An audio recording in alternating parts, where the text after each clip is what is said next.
A young guy who recently became an adult finds himself at an age when many people start doing different things.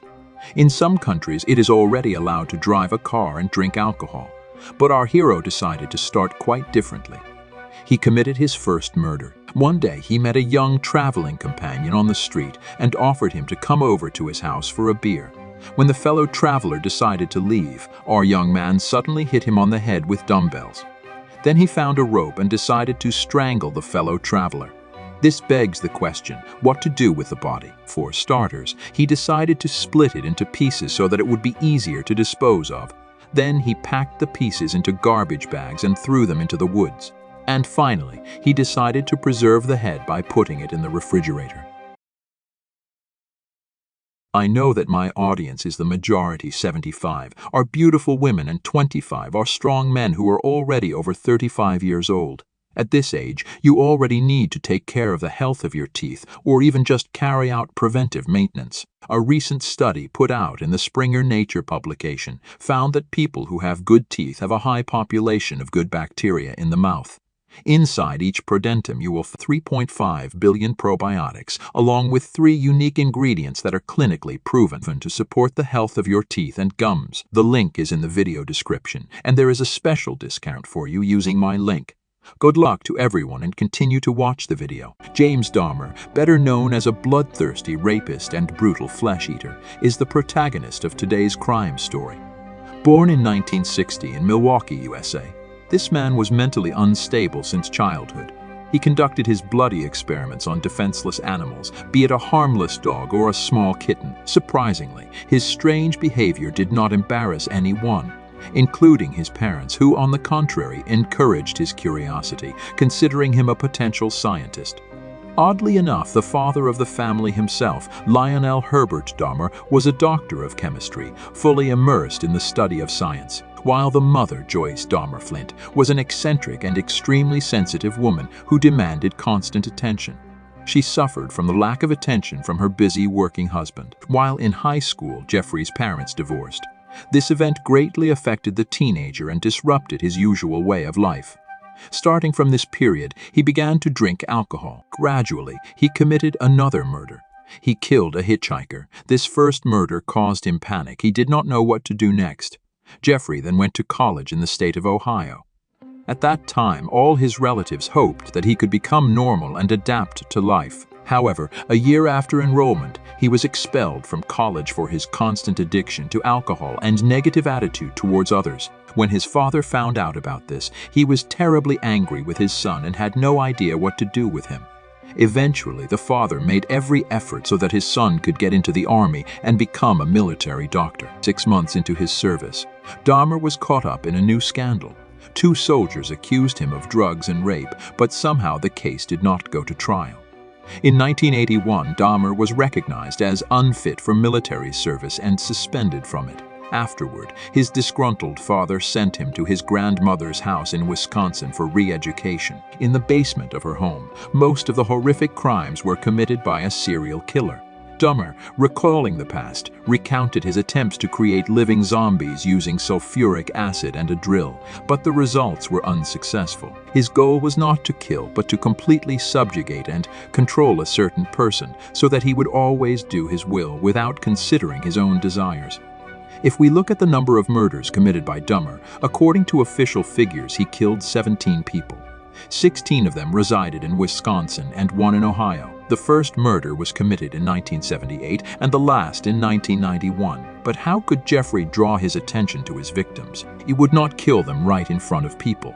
And his scheme was very simple. He came to a bar, chose a suitable person, got acquainted, had pleasant conversations, treated drinks, and then invited him to a visit, where he drugged or drugged them and then strangled or killed them by hitting them on the head with a heavy object. But this was just the beginning.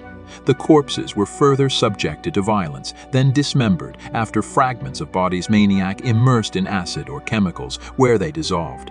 At times, Jeffrey added to the terrible piggy bank with hands, genitalia, or bones. At other times, the criminal did not stop at the above, and while the victims were in an artificially induced sleep, drilled through the skull, poured acid into it, and then skinned the face to make future masks.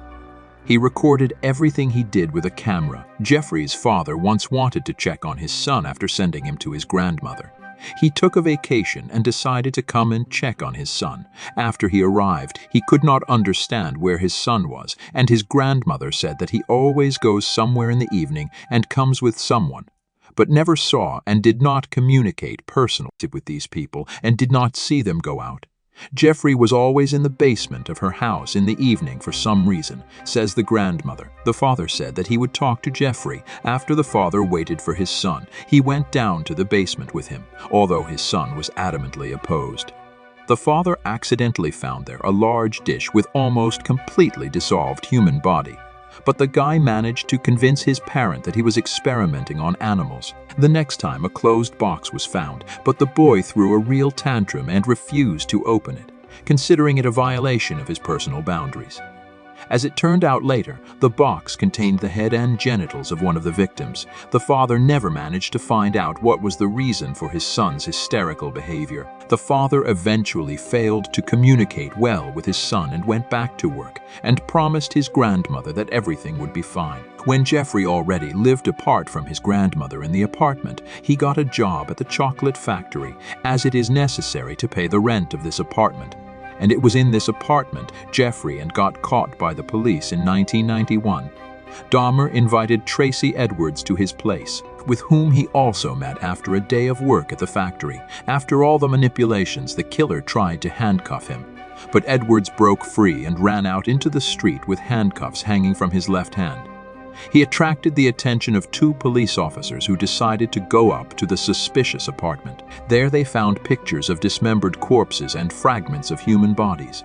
3 heads, a human heart, and other viscera were found in the refrigerator. Many serial killers keep mementos of their victims as trophies. Trophies are usually eyedor articles of clothing, but few keep body parts of their victims because of loneliness.